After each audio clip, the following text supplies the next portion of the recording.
আসসালামু আলাইকুম ওয়া রাহমাতুল্লাহি ওয়া বারাকাতুহু। আলহামদুলিল্লাহি ওয়াহদা ওয়াসসালাতু ওয়াসসালামু আলা আবদিহিল মুস্তাবা আল মুস্তাফা ওয়া আলা আলিহি ওয়া সাহবিহি রাশাদা। বন্ধুরা, আরডি প্রেজেন্স দি ইসলামিক পডকাস্ট থেকে স্বাগত জানাচ্ছি মাসুম বিল্লাহ বিন রেজা। আজ আমার সাথে হোস্ট হিসেবে রয়েছেন বিশেষ ইসলামী চিন্তাবিদ, শিক্ষাবিদ মাওলানা আশরাফ মাহাদি আজহারি। আসসালামু আলাইকুম ওয়া রাহমাতুল্লাহ। ওয়া আলাইকুম আসসালাম ওয়া রাহমাতুল্লাহি ওয়া বারাকাতুহু। মুহতারাম, কেমন আছেন? সব আলহামদুলিল্লাহ ভালো আছি, আপনি ভালো আছেন? আলহামদুলিল্লাহ, আমি ভালো আছি। আজ আমরা যে বিষয়টা নিয়ে কথা বলবো সেটা হচ্ছে ইসলামে লিডারশিপ ও তারুণ্য। শুরুতে যেটা নিয়ে কথা বলতে চাচ্ছি সেটা হলো নেতৃত্বের সাথে তারুণ্যের সম্পর্ক, এই বিষয়টা নিয়ে। আলহামদুলিল্লাহ ওয়াসসালাতু ওয়াসসালামু আলা রাসূলিল্লাহ, আম্মা বাদ। নেতৃত্বের সাথে তারুণ্যের একটা সম্পর্ক তো আছেই, এবং আমি সবচেয়ে বেশি গুরুত্ব আরোপ করবো যে বিষয়টাতে, এই দুইটা বিষয়কে একই সাথে একীভূত করা হয়েছে। আমাদের কোরআনের মধ্যে যেই নেতৃত্বের কথা এসছে এবং আমাদের নবীদের মধ্যে যে নেতৃত্বের গুণের কথা উল্লেখ করা হয়েছে, সেই জায়গায় কিন্তু বিশেষভাবে এই জায়গাটা উল্লেখযোগ্য।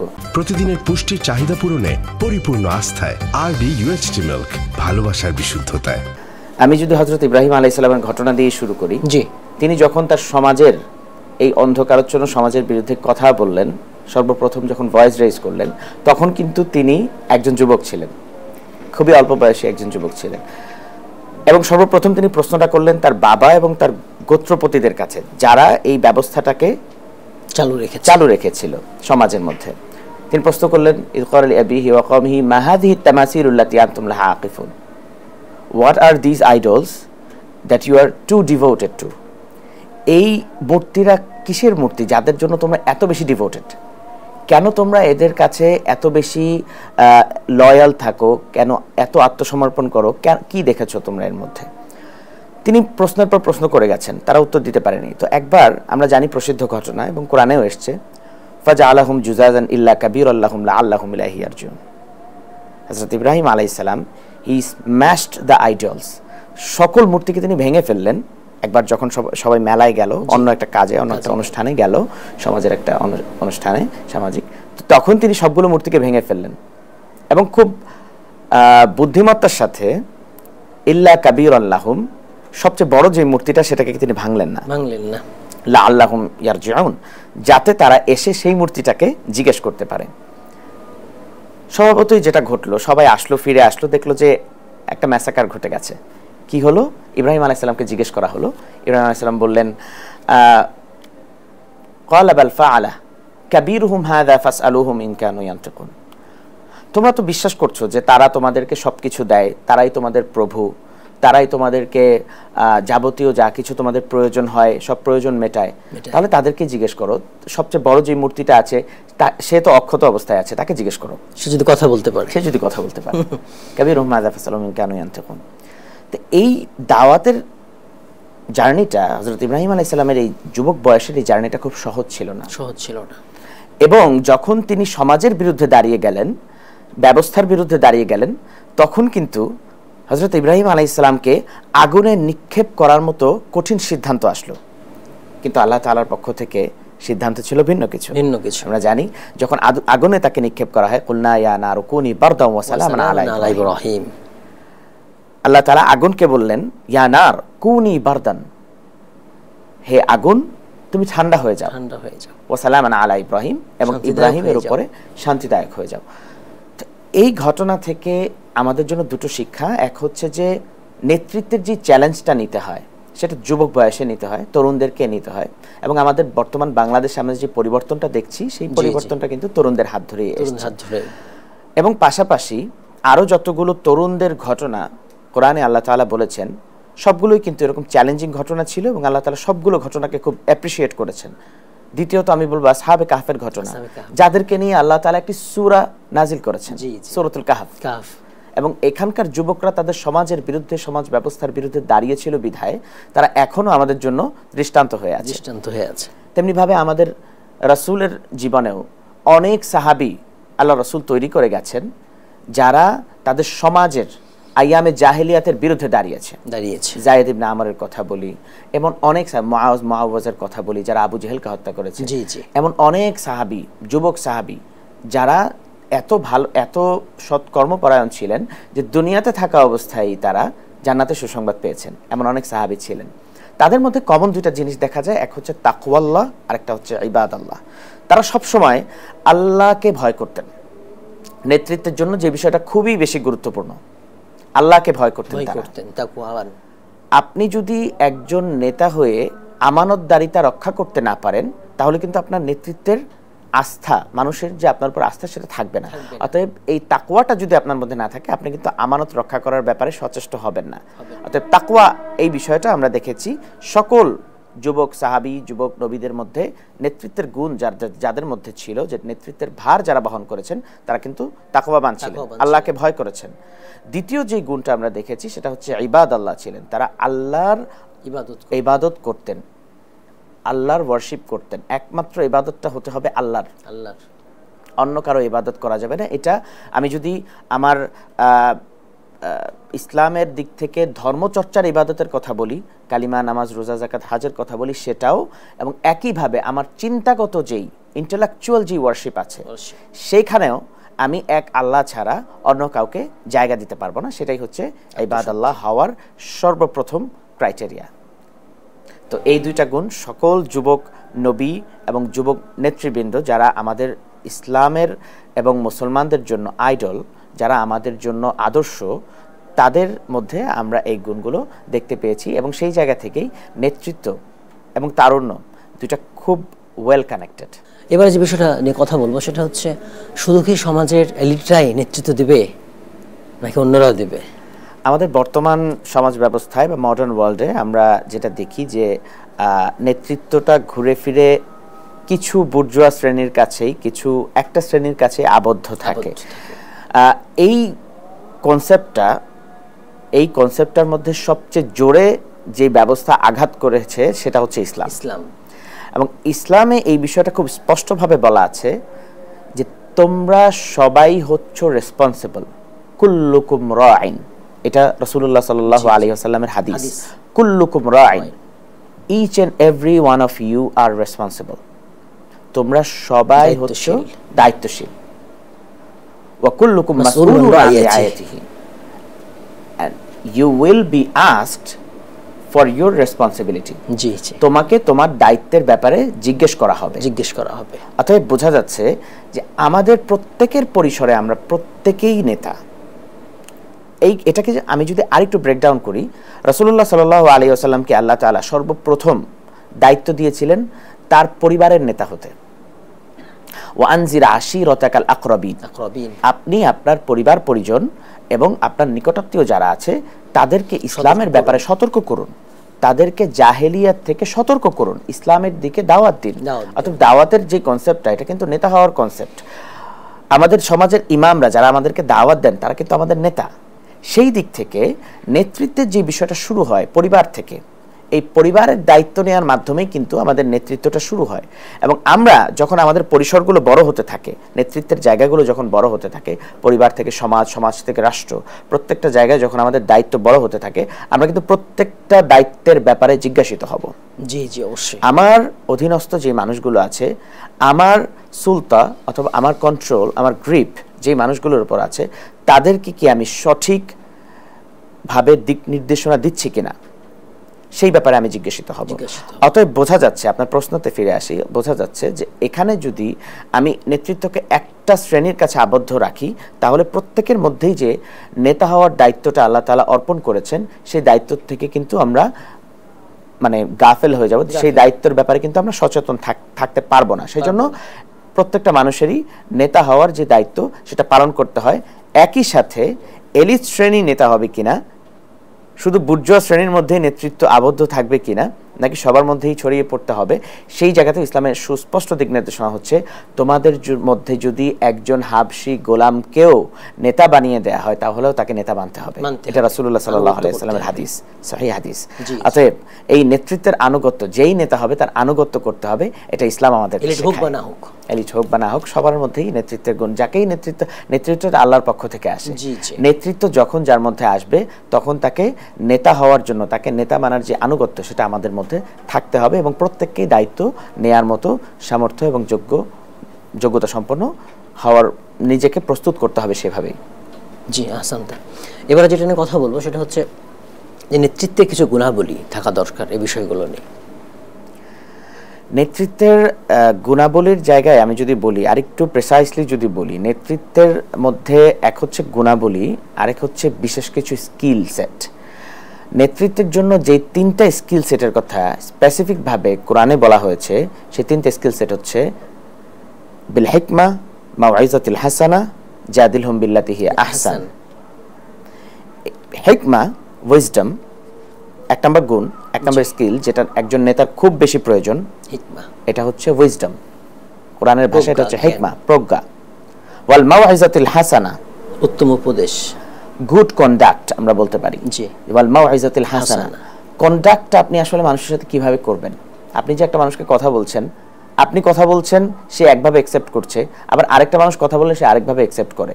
তো মানুষের যে অ্যাকসেপ্টেন্সটা, কমিউনিকেশন স্কিলটা আপনি কিভাবে ডেভেলপ করবেন, আপনি একটা মানুষকে কোন ভাষায় দাওয়াত দিবেন, এটা কিন্তু খুব বেশি গুরুত্বপূর্ণ।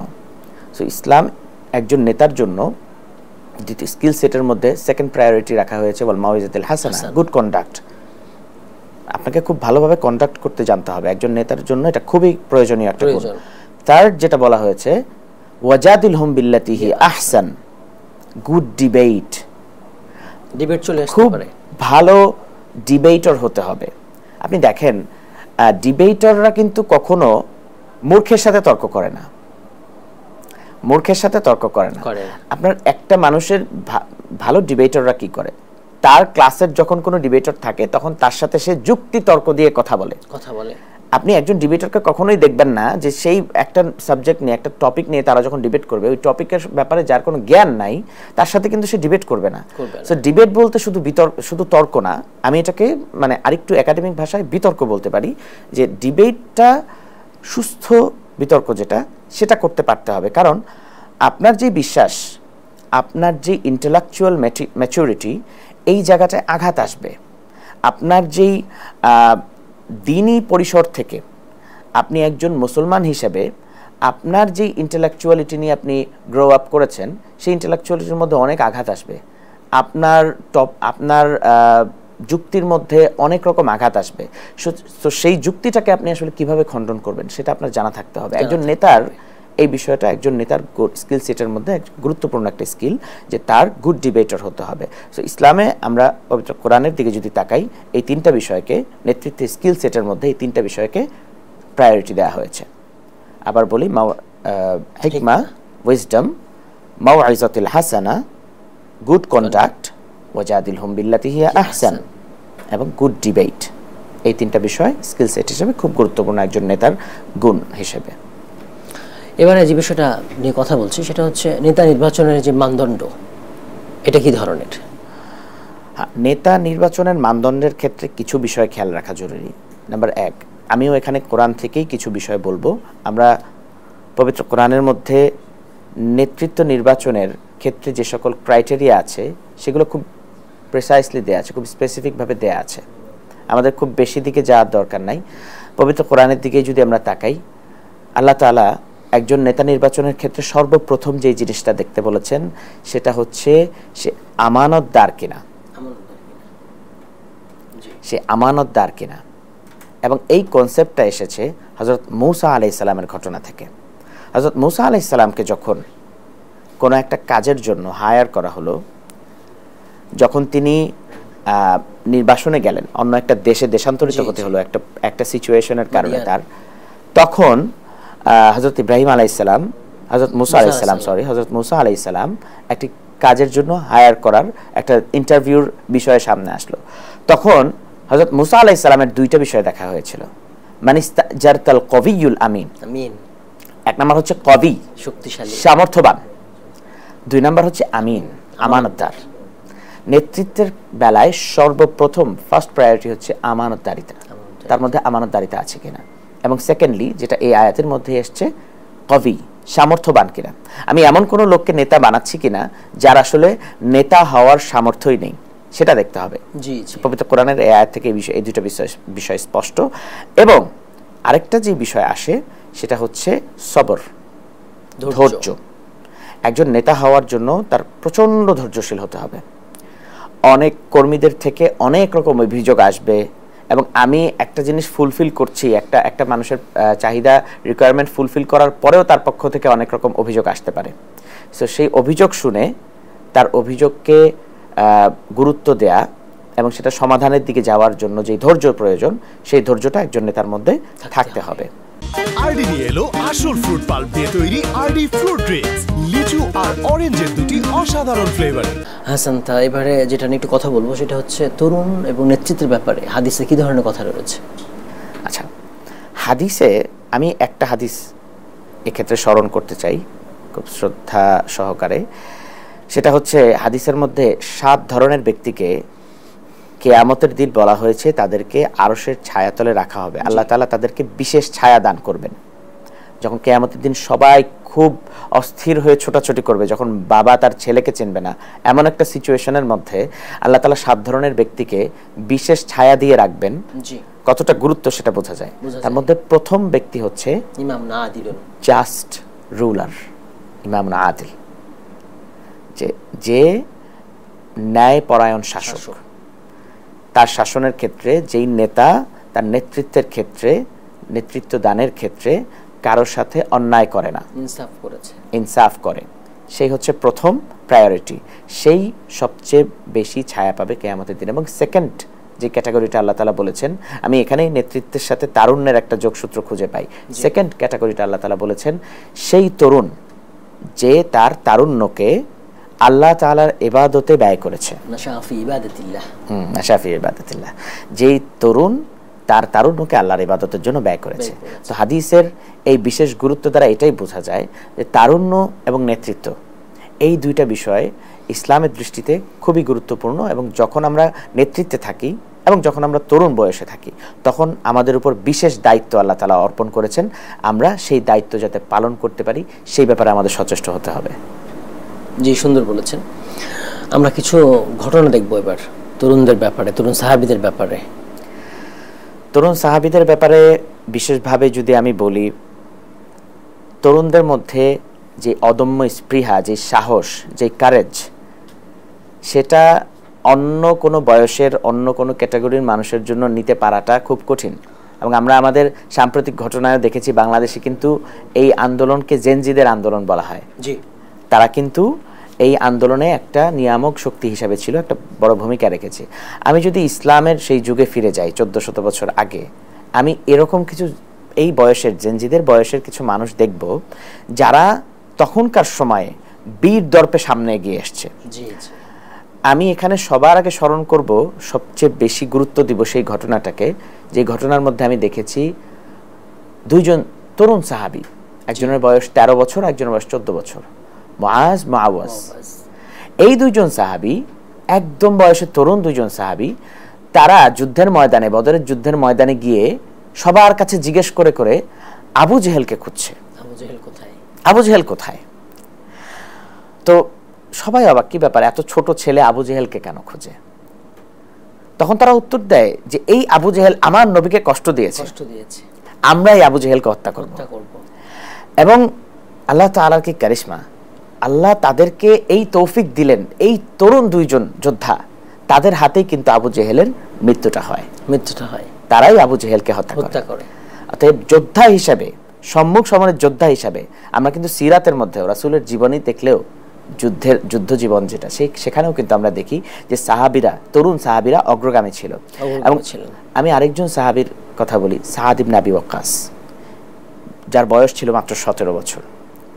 মক্কায় যখন সর্বপ্রথম ইসলাম প্রচার শুরু হয়, মক্কার আইয়ামে জাহিলিয়াতের সময় ইসলাম প্রচার যে কতটা চ্যালেঞ্জিং ছিল, সেটা আমরা যখন সিরাত পড়ি তখন কিছুটা বুঝতে পারি।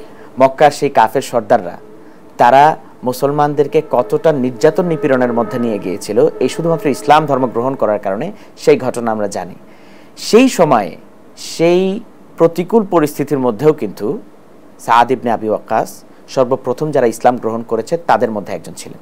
তার বয়স ছিল মাত্র 17 বছর। তো এই জায়গা থেকে, এবং সাদ ইবনে আবি ওয়াক্কাস এতটা ডিভোটেড একজন সাহাবী ছিলেন যে ওনার ব্যাপারে দুনিয়াতে আল্লাহ রাসূল যেই 10 জন সাহাবীকে জান্নাতের সুসংবাদ দিয়েছে, তার মধ্যে একজন সাদ ইবনে আবি ওয়াক্কাস রাদিয়াল্লাহু তাআলা। অতএব আমাদের জন্য এই তারুণ্য, সাহাবাদের মধ্যে যে তারুণ্য, এবং আমাদের নবীদের তরুণ বয়সে, যুবক বয়সের যে তারুণ্য, সেই তারুণ্যটা আমাদের জন্য খুবই ইন্সপায়ারিং। এটা আমাদের জন্য, আমি মনে করি যে আমাদের নেতৃত্ব এবং আমাদের তরুণদেরকে নেতৃত্বে আসার জন্য সবচেয়ে বেশি অনুপ্রেরণা যোগাতে পারে। আমরা নেতৃত্ব নির্বাচন মানদণ্ড নিয়ে কথা বলছিলাম, এই বিষয়ে আরও কিছু যোগ করতে পারি কিনা? হ্যাঁ, নেতৃত্ব নির্বাচনের মানদণ্ডের ক্ষেত্রে আরেকটা বিষয় খুবই গুরুত্বপূর্ণ, সেটা হচ্ছে অভিজ্ঞতা। এবং আমরা হযরত ইউসুফ আলাইহিস সালামের ঘটনা যদি দেখি, তখন কিন্তু হযরত ইউসুফ আলাইহিস সালাম যখন নেতৃত্বে আসেন, জি, তখন তিনি নিজে বলেছিলেন, ক্বালা জাআলনি আলা খাযাইনিল আরদ ইন্নী হাফিজুন আলিম। আমাকে খাযাইনিল আরদ মানে হচ্ছে ট্রেজার, যেটা আমাদের কোষাধ্যক্ষ যদি বলি আমরা, অর্থমন্ত্রী, অর্থ বিভাগ যেটা, সেটার দায়িত্বে আমাকে দিয়ে দাও। আমরা জানি সেই প্রেক্ষাপটটা ছিল হচ্ছে মিশরে এমন একটা সময় এসেছিল যখন দুর্ভিক্ষ। এই দুর্ভিক্ষের সময় হযরত ইউসুফ আলাইহিস সালামকে প্রথম জেল থেকে বের করে এনে তাকে দায়িত্ব দেয়া হলো, এবং হযরত ইউসুফ আলাইহিস সালাম কনফিডেন্টলি এই কথাটা বললেন, ক্বালা জাআলনি আলা খাযাইনিল আরদ। অর্থাৎ নেতৃত্বে যে আসবে তার নিজের ব্যাপারে এতটুকু কনফিডেন্স থাকতে হবে যে আমি যদি নেতৃত্বে আসি তাহলে আমি এই ইশতেহার বাস্তবায়ন করব। আমরা এটা এখনকার সময়ও দেখি যে আমরা যখন নেতা নির্বাচন করি, আমরা তার ম্যানিফেস্টো দেখতে চাই, আমরা তার ইশতেহারটা দেখতে চাই। তখন হযরত ইউসুফ আলাইহিস সালাম যে যোগ্য ছিলেন, সামর্থ্যবান ছিলেন এবং অভিজ্ঞ ছিলেন, সেই বিষয়ে কিন্তু তিনি নিজে থেকে ডিক্লেয়ার করেছেন, তিনি তার ইশতেহার ডিক্লেয়ার করেছেন। এটা খুবই ব্যতিক্রমী একটা ব্যাপার, ইসলামে নিজে চেয়ে নেওয়ার কোনো এটা নেই। এখানেই আসলে একটা ফাইন লাইন আমরা টানতে পারি যে আসলে নেতৃত্ব তো নিজের চেয়ে নেয়ার বিষয় নয়। নেতৃত্বে সবসময় আপনার সমাজের মানুষজন, আপনার অধীনস্থ যারা আছে, যারা আপনার উপর আস্থা রাখে, তারা আপনাকে নেতৃত্বে নিয়ে আসবে, এটাই হচ্ছে নিয়ম। এবং হাদিসেও নিজে চেয়ে নেতৃত্ব নেয়ার ব্যাপারে নিষেধাজ্ঞা আসছে। সেটাকে একটা ছুরির সাথে তুলনা করা হয়েছে, যে সেই ছুরি দিয়ে তোমাকেই জবাই করা হবে যে নেতৃত্ব তুমি চেয়ে নেবে। কিন্তু এখানে হযরত ইউসুফ আলাইহিস সালামের ব্যাপারটা ভিন্ন ছিল।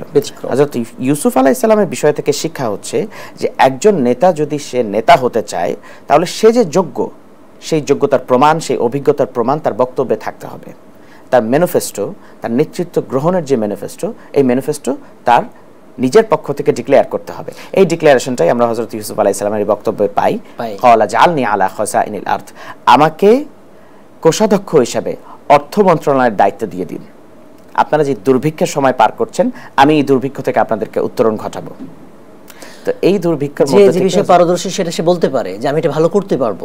এই জায়গা থেকে দায়িত্ব গ্রহণের বেলায় যার যার অভিজ্ঞতার জায়গা থেকে, যার যার যোগ্যতার জায়গা থেকে এগিয়ে আসার বিষয়টাও কিন্তু ইসলাম আমাদেরকে শেখায়। পরে একটা দায়িত্ব নেয় আরেকটা, এই ভিন্নতাটা আমাদের সমাজে নেই, সে ওটা দায়িত্ব নেই। এই ভিন্নতাটা আমাদের সমাজে আছে, কিন্তু এই ভিন্নতা থেকে আমরা যে এখন একটা নতুন বাংলাদেশের কথা বলছি, এই ভিন্নতা থেকে উত্তরণের মাধ্যমে আমার মনে হয় আমাদের তরুণরা যদি নিজেদের মধ্যে এই নীতি নৈতিকতা বোধ জাগ্রত করতে পারে, এই নৈতিকতা বোধ তৈরি করতে পারে যে আমার যেই বিষয়ে এক্সপার্টাইজ, আমি ওই বিষয়েই দায়িত্ব গ্রহণ করব, তখন দেশ এবং জাতি হিসাবে আমাদের সমাজ এবং রাষ্ট্র অনেক দূর এগিয়ে যাবে। এবং কোরআন থেকে, হযরত ইউসুফ আলাইহিস সালামের ঘটনা থেকে আমরা এই শিক্ষাই পাই যে নেতৃত্ব গ্রহণের ক্ষেত্রে নিজের থেকে নিজের এক্সপার্টাইজের বিষয়ে বলাটা এটা কোনো দোষের কিছু না, এবং আমার যদি এই বিষয়ে এক্সপার্টাইজ থাকে তাহলে আমি সেই বিষয়ে দায়িত্ব গ্রহণ করব। এর দ্বারা আমার সমাজ, আমার দেশ কল্যাণ লাভ করতে পারে, এবং এর দ্বারা আমার সমাজ, আমার দেশ কল্যাণ। অনেক সময় যে তরুণদের সহযোগিতা করে তরুণীরা নেতৃত্বের ক্ষেত্রে, এ ব্যাপারে ইসলাম কি বলছে? নেতৃত্বের ক্ষেত্রে এখানে কিছুটা বিধিনিষেধ আছে, এবং আমরা এখন যেটা দেখছি একটা পরিস্থিতির কারণে আমাদের হয়তো সকলকে একসাথে মাঠে নেমে আসতে হয়েছে, কিন্তু এই ফ্রি মিক্সিংয়ের বিষয়টা নিয়ে ইসলামের কিছু দিক নির্দেশনা আছে। আচ্ছা, আমরা সরাসরি এমন কোনো বিষয়ের সাথে জড়িত হতে পারবো না যেটা ইসলামে নিষিদ্ধ, এবং ফ্রি মিক্সিংয়ের বিষয়টা ইসলামে নিষিদ্ধ। অবাধ যেই বিচরণটা, সেটা ইসলামে নিষিদ্ধ। আমাদের অবশ্যই ইসলামের বিধিবিধান মেনেই যত আন্দোলন সংগ্রাম বলি এবং দেশ পরিচালনার ক্ষেত্রে, সংগঠন পরিচালনার ক্ষেত্রে, আমাদের সমাজ রাষ্ট্র বিনির্মাণের ক্ষেত্রে সকল অনুশাসন মেনেই সবকিছু করা সম্ভব। এবং এর ভুরি ভুরি উদাহরণ আমি যদি বলি, আমাদের ইসলামিক স্কলারদের আলোচনা থেকে নিয়ে শুরু করে আমাদের প্রফেটের জীবনী থেকে শুরু করে সব জায়গায় আপনি পাবেন। এর মানে এই না যে সমাজে নারীরা অবহেলিত থাকবে। অনেকে এটার একটা কাউন্টার ন্যারেটিভ দাঁড় করায়, যেটা খুবই ভুল একটা ন্যারেটিভ। সমাজে অবশ্যই নারীদেরকে গুরুত্ব দিতে হবে এবং নেতৃত্বের বেলায় অবশ্যই নেতৃত্বের জায়গা থেকে এটা নিশ্চিত করতে হবে যে সমাজে নারীরা অবহেলিত নয়। এবং এটা আমাদের সিরাত, আমাদের নবী আমাদেরকে শেখায়। আমরা দেখেছি অনেক সাহাবী মুহাদ্দিসা ছিল এবং সেটা নিয়ে একটা বিশেষ সংকলনও আছে, আল মুহাদ্দিসাত।